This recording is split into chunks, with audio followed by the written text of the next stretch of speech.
Hi, എൻ്റെ പേര് ദേവപ്രിയ. ഞാൻ വരുന്നത് കോഴിക്കോട് ബാലുശ്ശേരിയിൽ നിന്നാണ്.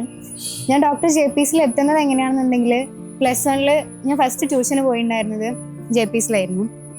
പക്ഷെ അത് കുറേ കാരണം എന്ന് വെച്ചിട്ടുണ്ടെങ്കിൽ മെയിൻലി എൻ്റെ പ്രോബ്ലം കൊണ്ട് തന്നെയായിരുന്നു. 10th കഴിഞ്ഞിട്ട് 10th ഭയങ്കര ലിബറൽ ആയിട്ടുള്ള സിസ്റ്റം ഒക്കെ ആയിട്ട് വന്ന്, പിന്നെ +1 കയറിയപ്പോൾ ഭയങ്കരമായിട്ടുള്ള സിലബസ് കൂടി, സയൻസ് എന്നെ കൊണ്ട് പറ്റോ, അങ്ങനെയുള്ള കുറേ ചിന്തകൾ കൊണ്ട് എനിക്ക് ട്യൂഷൻ കൂടി പറ്റുന്നുണ്ടായിരുന്നില്ല. സ്കൂളിൽ ക്ലാസ് തുടങ്ങിയപ്പോൾ ട്യൂഷൻ പറ്റാത്തതുകൊണ്ട് ഞാൻ അവിടുന്ന് ഡ്രോപ്പ് ചെയ്തു. ആൻഡ് എനിക്ക് തോന്നുന്നു അതായിരിക്കും എൻ്റെ ലൈഫിൽ ഞാൻ വരുത്തിയ ഏറ്റവും വലിയ മിസ്റ്റേക്ക്. അപ്പം എങ്ങനെ എനിക്കറിയില്ല, ഭയങ്കര അൺഎക്സ്പെക്റ്റഡ് ആയിട്ടാണ് ഞാൻ ഇപ്പോൾ ഇവിടെ നിൽക്കുന്നത്.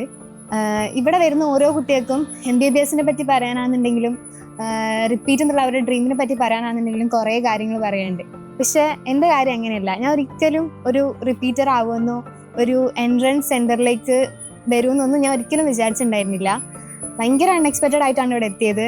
അപ്പം എല്ലാവരും ഈ ഒരു റിപ്പീറ്റിംഗ് എന്ന് പറയുന്ന സിസ്റ്റത്തിനെ പറ്റി ഭയങ്കരമായിട്ട് ഓവർ ഹൈപ്പ് കൊടുത്ത് ഭയങ്കര പേടിയായിരുന്നു വരാൻ വേണ്ടി. ഞാൻ ഇതുവരെ ഹോസ്റ്റലിൽ നിൽക്കാത്ത ഒരാളാണ്. അപ്പം അങ്ങനെ ഒരാളെ സംബന്ധിച്ചിടത്തോളം ഒരു കൊല്ലത്തിനടുത്ത് വീട്ടിൽ നിന്ന് മാറി നിൽക്കുക, അച്ഛനമ്മനെയും കാണാണ്ട് നിൽക്കുക എന്നൊക്കെ പറയുന്നത് ഭയങ്കര പ്രശ്നമുള്ളൊരു സംഭവം ആയതുകൊണ്ട് ഞാനത് ഒരിക്കലും ആ ഒരു ഇതിലേക്ക് പോകില്ല എന്ന് വിചാരിച്ചതായിരുന്നു.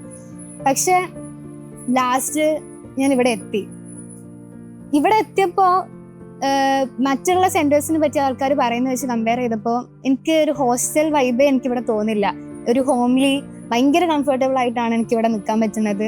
ഇവിടുത്തെ കൂടെ പഠിക്കുന്ന റൂംമേറ്റ്സ് ആണെങ്കിലും ടീച്ചേഴ്സ് ആണെങ്കിലും JP സാറ്, അതുപോലെ തന്നെ വാർഡൻ, എല്ലാവരും ഭയങ്കര അടിപൊളിയാണ്. നമ്മളെ എത്രത്തോളം കംഫർട്ട് ആക്കാൻ പറ്റുമോ അത്രയും കംഫർട്ട് ആക്കിയിട്ട് നമുക്ക് ചെയ്തു തരാൻ പറ്റുന്നതിൻ്റെ മാക്സിമം അവർ ചെയ്തു തരുന്നുണ്ട്.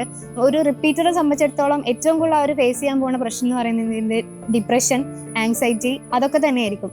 അതിനിവിടെ ഏറ്റവും വലിയ സൊല്യൂഷൻ എന്ന് പറയുന്നത് JP സാറും അതുപോലെ തന്നെ ഇവിടെ മറ്റുള്ള ഫാക്കൽറ്റീസും നമ്മുടെ മെൻറ്റേഴ്സൊക്കെയാണ്. നമ്മുടെ പ്രശ്നം പറഞ്ഞിട്ടുണ്ടെങ്കിൽ അവർക്ക് അതിനുള്ള സൊല്യൂഷൻ ഉണ്ടാവും. പിന്നെ നമുക്ക് അതിനെപ്പറ്റി ആലോചിച്ച് ടെൻഷൻ അടിക്കാനോ നമ്മുടെ പഠനത്തിൽ ഫോക്കസ് പോകാനോ ഒന്നും അവർ സമ്മതിക്കില്ല. നമുക്ക് ഇവിടെ വന്നിട്ടുണ്ടെന്നുണ്ടെങ്കിൽ MBBS എന്നുള്ള സ്വപ്നത്തിലേക്ക് എത്താൻ വേണ്ട എല്ലാ കാര്യങ്ങളും JPCയിൽ റെഡിയാണ്. അപ്പോൾ ഇപ്പം ഞാൻ ഇവിടെ നിന്ന് ഇറങ്ങുകയാണെന്നുണ്ടെങ്കിലും ലാസ്റ്റ് എന്താണെന്നുള്ള എനിക്കറിയില്ല. പക്ഷെ എനിക്ക് ഡോക്ടറാണെന്ന് തന്നെയാണ് ആഗ്രഹം. അപ്പോൾ അതിനുവേണ്ടി ഞാൻ 100% കൊടുക്കുകയും ചെയ്യും. ഇനി +1 വരുത്തിയ പോലെ മിസ്റ്റേക്ക് ഇവിടെ വരത്തില്ല എന്നും എനിക്ക് ഉറപ്പുണ്ട്. അപ്പോൾ ഇവിടുന്ന് ഇനിയിപ്പോൾ ഞാൻ ഇവിടെ റിപ്പീറ്റ് ചെയ്യാൻ ഇറങ്ങി വേറൊരാൾ എൻ്റെ അടുത്ത് ചോദിക്കുകയാണ് നല്ലൊരു എൻട്രൻസ് സെൻറ്റർ എവിടെയാണ് ചോദിക്കുകയെന്ന്, ഞാൻ ഉറപ്പായിട്ടും JPC ആയിരിക്കും സജസ്റ്റ് ചെയ്യുക.